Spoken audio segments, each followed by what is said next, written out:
caught in the crossfire. It's caught in the crossfire.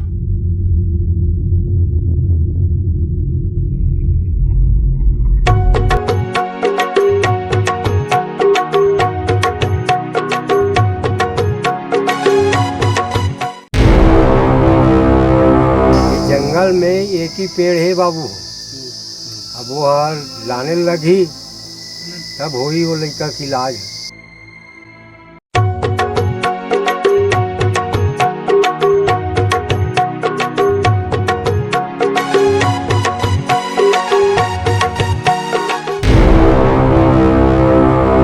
सरकार की तरफ से आप मतलब नोटिस जारी करे गए हैं कि आप मतलब गांव और जंगल जल्द से जल्द खाली करे लगी। ये जंगल ला छोड़ के हम कैसे जा सकत हन दाग बाबू?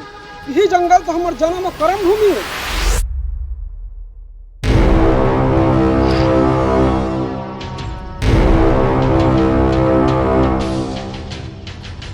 काटो काटो जल्दी काटो, एक भी कुल्हाड़ी नहीं रुकनी चाहिए और लगे तो मशीन बुलवा लो, पर जंगल कटेगा भाई।